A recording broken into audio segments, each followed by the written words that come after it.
Welcome back to the Comic Book ASM Artist. Today we're going to be doing another comic book haul. I got some cool trades and some other goodies to show off as well.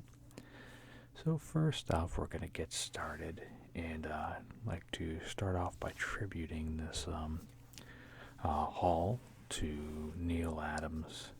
He passed away with sepsis complications the other day. So, very sad and unfortunate. Definitely a revolutionary artist and was instrumental in making sure creators got more rights than they were getting previously, being work for hire and stuff. So, I was fortunate enough my shop had volumes 1 and 2 of his collection he did. These are both out of print now. Amazon's got one of each of these left. I think one is like 50 something maybe, and the other 75. So you can go on there and hopefully they might still be there for you. But yeah, so this collects all of his work chronologically here, and I like the intros on them a lot too. They show like, you know, a bit more conceptual. I really like this picture here. But Neal was really instrumental in designing and just kind of overall giving us the feel of a modern day Batman. So I think pretty much anyone who's worked after Neal has attributed some form of inspiration from him. So the opening of the book, it shows a bunch of like just covers he's done, and they kept the traditional coloring on them. And as you'll notice, with half of the first volume, we've got like the new computerized coloring on here, which looks nice in some panels and not so great in other panels, unfortunately. I want to say that even Neal might have done the recoloring, but I'm not sure. But then towards the later half of the first volume, it switches to the just flat coloring, which lends itself to, you know, that more traditional feel. And that's what I noticed with the first volume anyway. The second volume is through and through colored with that remastered look, as they like to call it here. So I perused it. I haven't looked through it fully because obviously I just got them yesterday. And I mean, these even still had the shrink wrap and stuff on them, so I was very fortunate to get them, and very glad that they had them. So yeah, he helped co-create Man-Bat and Ra's al Ghul as well, and then the John Stewart Green Lantern. And then the third volume I already had, and I had it as a paperback, which has a lot more of my favorite stories in it. I think this volume is the one that spotlights both Man-Bat, Ra's al Ghul, and my favorite Batman story here. So yeah, this just goes through, and this is it here, and I'll show off my facsimile of it in a second. And yeah, this is just fully CG colored. I wish they would go ahead and release them again, just all traditionally colored. And then I was fortunate enough to meet him at Emerald City probably 6 or so years ago, and got to meet him and got a signature here, which was trivial at the time. I was balking at the price of a signature, but now I'm glad I did, because, you know, he's not with us, and now it's more or less priceless, you know. So this was my favorite story he did here. This is the Joker's 5-Way Revenge, which the first time I encountered it was through a viewfinder slides, which were entitled The Joker's Wild, which I actually ordered on eBay. So hopefully those will be coming soon, and I might do a relaxing video with those.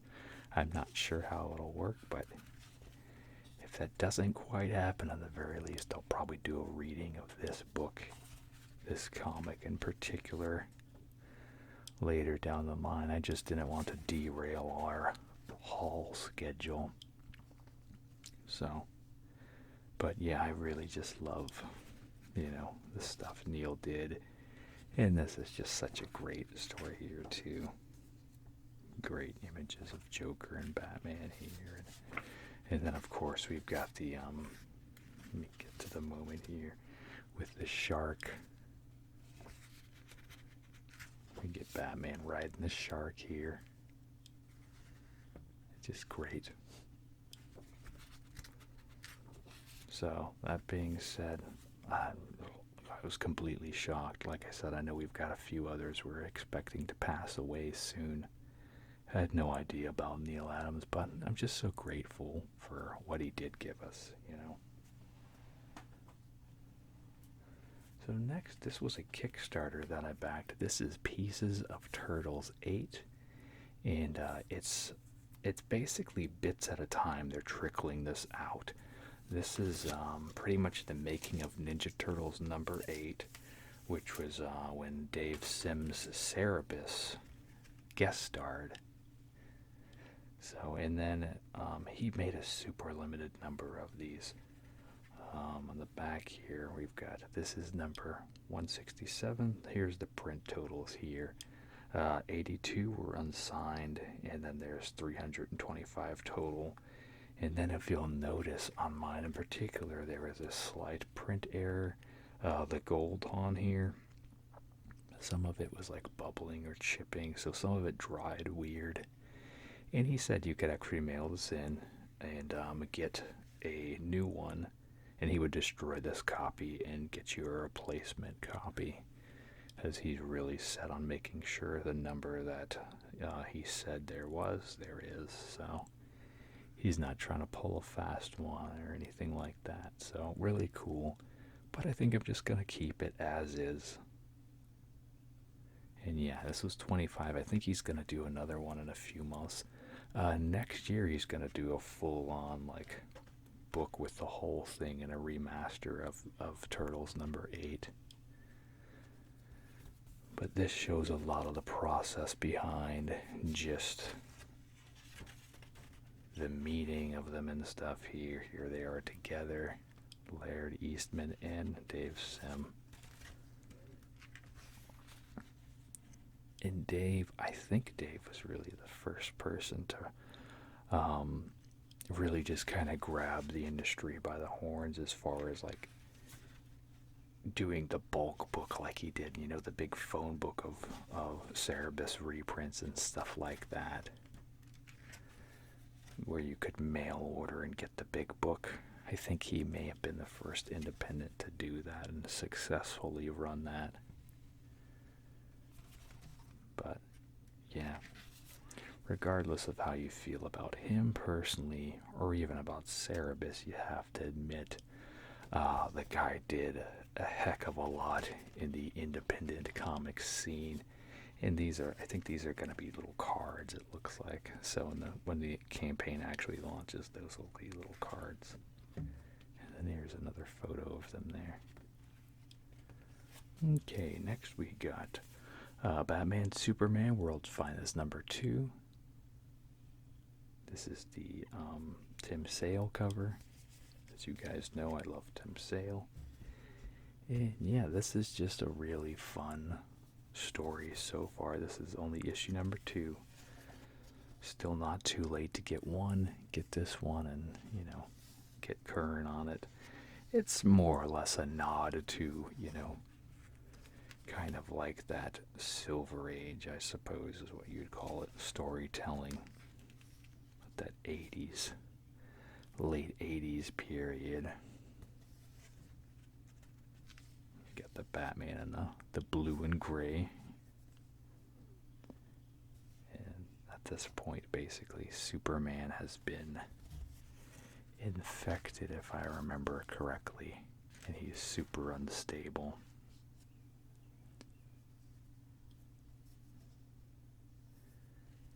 And then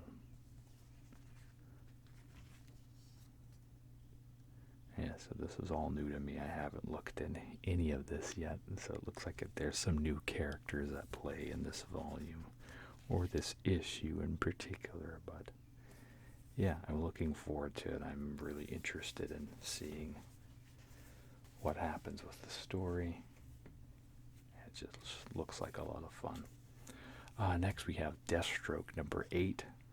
This is Shadow War Part 3 is the reason why I got it. And it's got this nice John Boy Meyer cover. So I don't want to talk a lot about what's going on in the story in case you haven't picked it up yet. I might do that in the next haul, as things will be transpired a bit more and you'll have time to have went out and get everything, I guess. But I am surprised with how intriguing this story has become. Initially, like I said, I was on the fence about getting it at all. And then I was like, well, I've got half the books in my pull list. I might as well.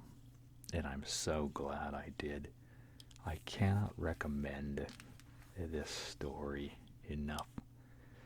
So yeah, if you're interested in like Ra's al Ghul, League of Shadows, Damien, Talia, any of that type of stuff, this is kind of a very crucial series for you to get. And of course, Deathstroke too. So yeah, this is number 8. The checklist is not in the back here anymore, but it's whatever. So they have relaunched Captain America again. Love this Mark Brooks cover here. This is Captain America number 0. So the series is relaunching. Don't know anything about it other than that this cover on here was really exciting to me. I'm liking this art already. This is not a traditional. That is cool. So they've already got me excited with the art here. This might be Ariel Olivetti. Maybe. I don't see the creative team written anywhere on the cover like it normally is.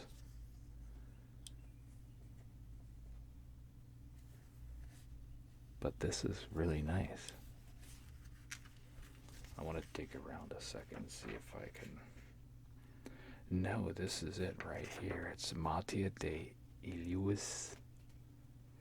So, not Ariel, but very good, very good. I have never heard of this guy. But this is some nice art. I'm actually really excited about reading this now. The only thing I had known about this prior is the cover. So, and then it looks like they've got a kitchen sink of writers. I'm not familiar with any of these people, though.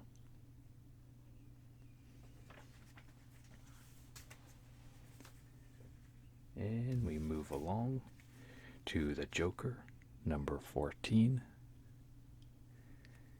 Like all these little wanted posters. We even have the animated Joker there.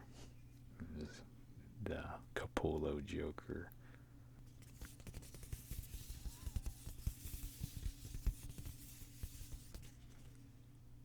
So yeah, the cover's pretty interesting.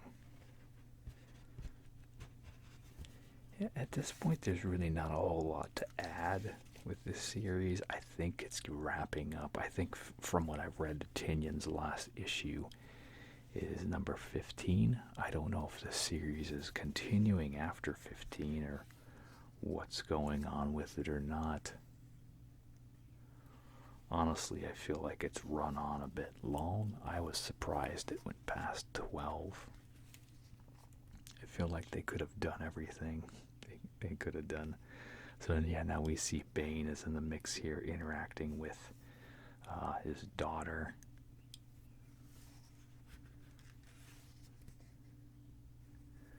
So that'll be fun to read and see what happens. I'm assuming something huge will come out of all of this.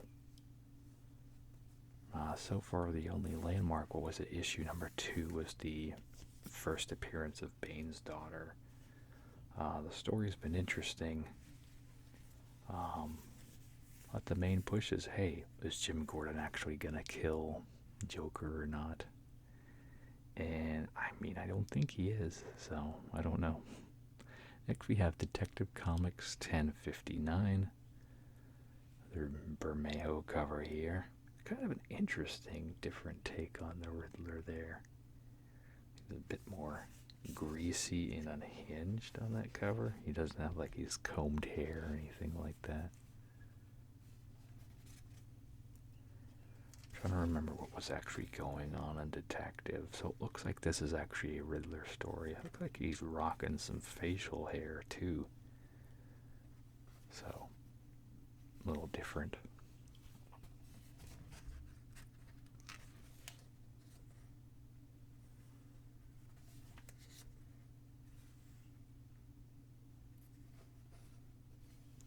And I think there's a backup story in here as well. And there is. It looks like it might even be about Gotham Girl. So that would be interesting because she hasn't been in the book for a long, long time.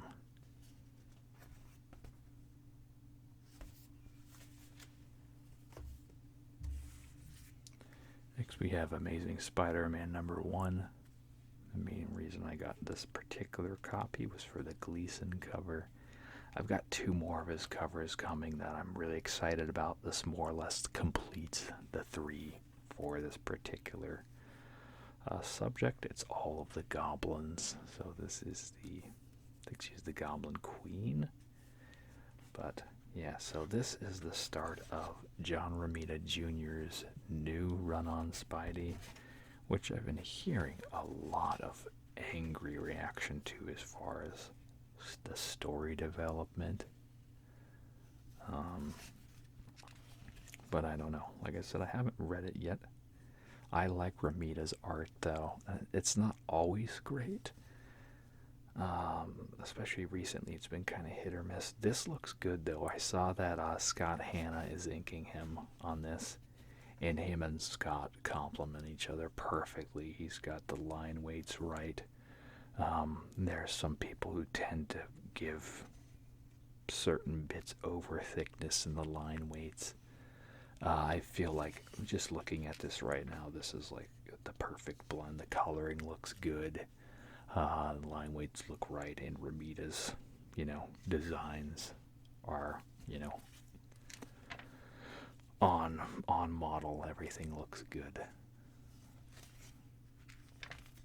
So yeah, I'm excited to read this one. This reminds me a lot of whenever he, was doing it with Straczynski, which I liked that run. And, unfortunately, the way it all ended was not too great. But there are a lot of interesting, fun issues along the way in that run. Next we have, this is the Batman Beyond. I don't even know what the heck they want to call this. This is the character cover on it here with Terry McGinnis. Batman Beyond the White Knight. That's the name of it.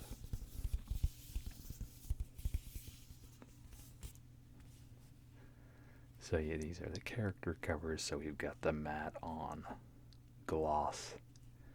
Makes for a nice cover. And then there's the back too.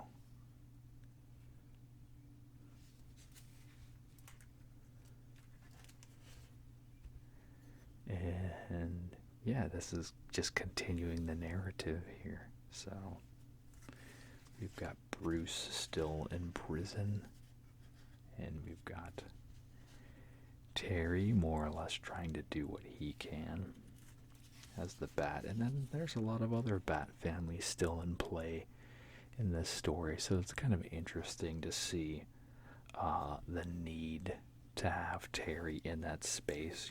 Granted, Batman's in prison, but there's enough other Bat family still around, as far as like Batman Beyond went. Barbara was really the main one who was still kicking, if I recall.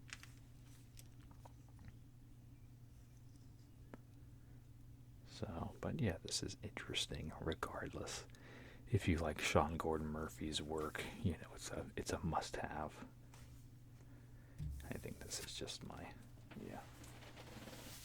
So I'm going to transition now to my collectibles and then some of my trades slash books I picked up.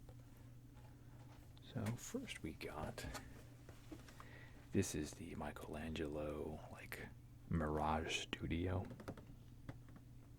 pop. So they all have the red bandanas. I remember when they announced these and there were so many people confused with the red bandana. But there's the whole line, though. I love how it shows, you know, all the black and white stuff. And the chases are all black and white for this line, too. So initially I was just kind of gonna get Raph, which I did previously. And then maybe these two guys here. We got Casey Jones.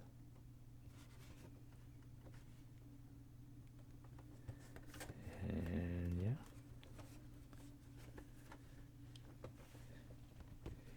They do have the chase at the shop. Not sure how much it was, though. I think it was probably about maybe 80 or so. I don't know. I'm sure someone got it now, but yeah, this is the Shredder one.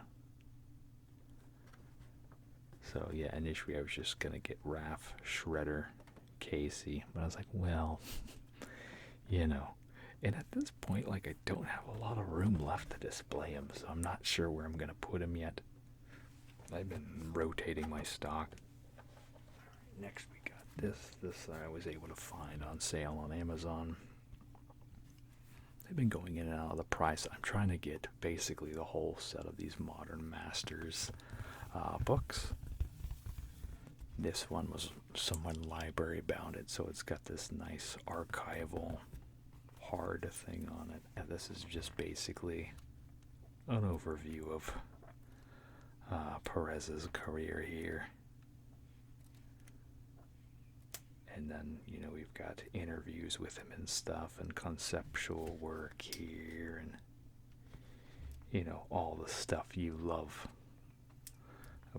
about Perez's work. Just super hyper detailed. The guy had a passion for drawing. He did not mind putting in the work to make an incredible product, even if it was something you would read, you know, in under half an hour. He just didn't care about that. He just wanted to make sure he made everything as epic and sprawling as he could. So yeah, I lucked out. These usually go, especially some of like the more popular artists, about $50 upwards. I got this one for $15, so I lucked out. And then yeah, this is kind of a unique one here. So this is the Lion King, the full film script. The main reason I got it here, you see the other things, we get concept art and we get director's commentary, and it's got the song lyrics in there too. But these two elements here, Lion King was the first movie I ever saw in theaters. Highly just inspired me with art and everything. Just an incredible film. I know that it's got a lot of elements of other classic stories. I don't know if you can say it's 100% original, but it is an impressive piece of art, especially the more you learn about the project. I know even the crew too, most of the people who were working on this in the studio, basically most of them left this project or avoided this project to go work on Pocahontas. They felt that that was going to be a bigger hit and be more important. And so there was kind of like a ragtag group who really thought that there was something unique and special about the Lion King.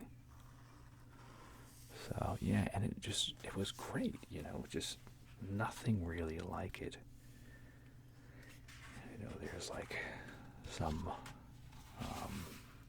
manga slash anime about a character called Kimba that has a lot of same beats and notes as The Lion King, so there's been talk of that being a huge influence. But regardless,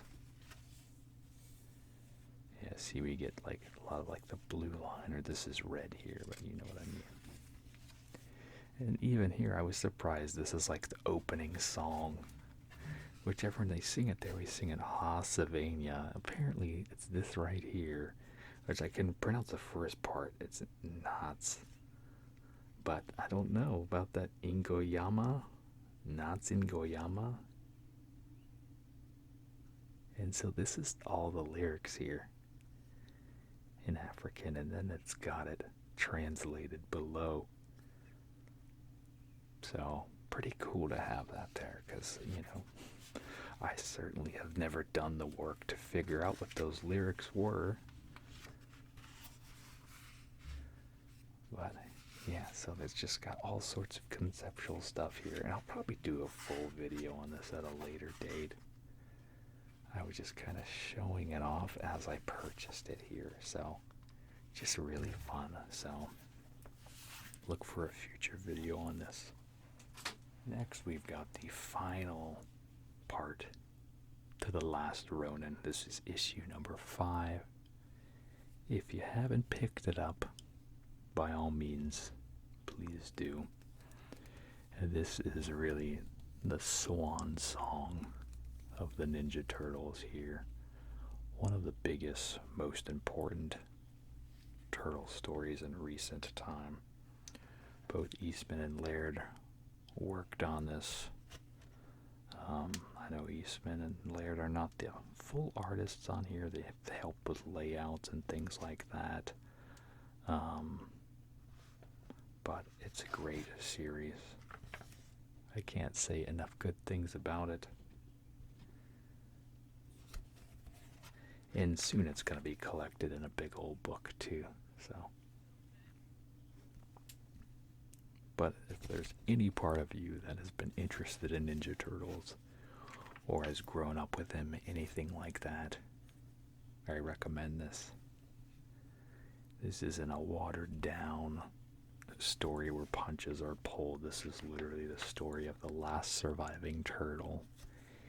And I'm assuming leading up to their very last breath. I would imagine. I haven't read this yet. But that's just what I would assume. So I can't wait to read this, to finally have the full story under my belt.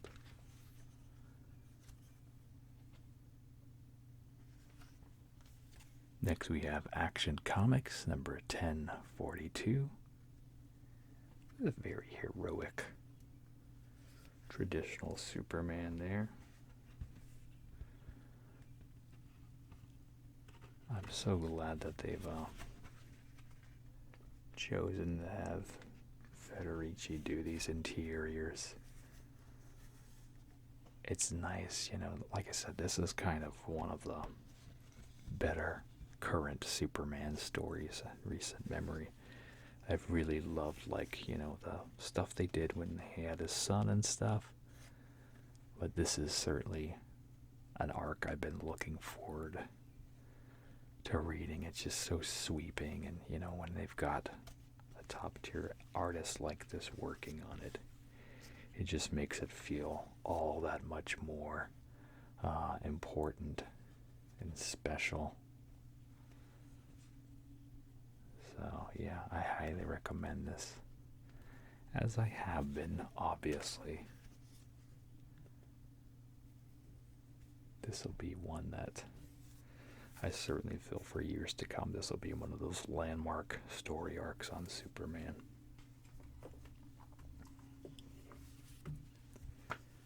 Next we have Alien number 11. And yeah, still everyone the same on it. I'm wondering, you know, if they get to 12 or whatever, you know, if issue 13 they're gonna switch artists. I don't know, but it's been a good ride so far. I feel like a lot of the enjoyment has certainly been accompanied by the fact that Salvador is doing the interiors. Like, if they had a lesser talented artist on this.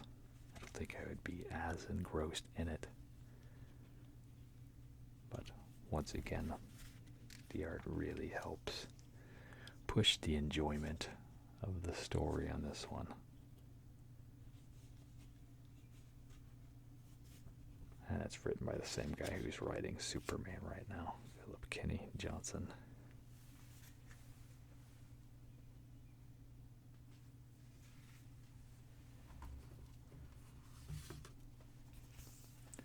Next we have Gunslinger Spawn, number 7. Nice dramatic gunshot drawing there. So yeah, this is still continuing on. Art's by Brett Booth. And previously, basically, Gunslinger really laid waste to old Violator. Violator thought that he had him on the hook, and then he just went to town on him. So that alliance that was initially thought to be a thing was not a thing. So this is kind of a continuing on. Looks like we've got maybe some werewolf stuff here. We see him talking, so that's something I always forget. Is a lot of some of the other supernatural elements in Spawn. It's not just angels and demons. We've got, our vampires and werewolves and all that type of stuff too.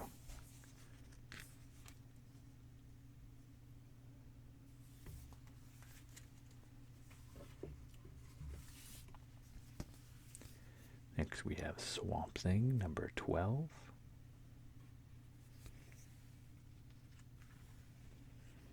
And I think there's a new character that comes out of this particular issue called Trinity. So that's a first appearance, I believe. So if you're into that, certainly pick it up. I'm kind of kicking myself for not getting that. What was it? Justice League 75, The Death of the Team. Hopefully I'll be able to find one and read it.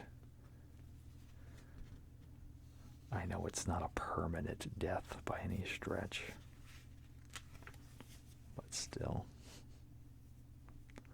I was like, maybe I'll pick one up, and then I went in the shop and they didn't have any, so I wonder why.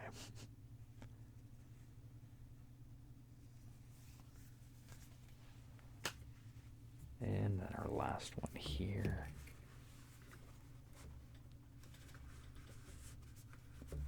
is kind of a greatest hits of the Rat King here. This is the Turtles the Armageddon game prequel, pre-game. And yeah, this is all just Rat King's stories here. And yeah, it just collects all of his previous interactions leading to whatever huge thing is about to happen. So yeah, that's going to do it for me. Make sure to like, comment, subscribe. And as always, you'll have a super slumber. Thanks. Bye.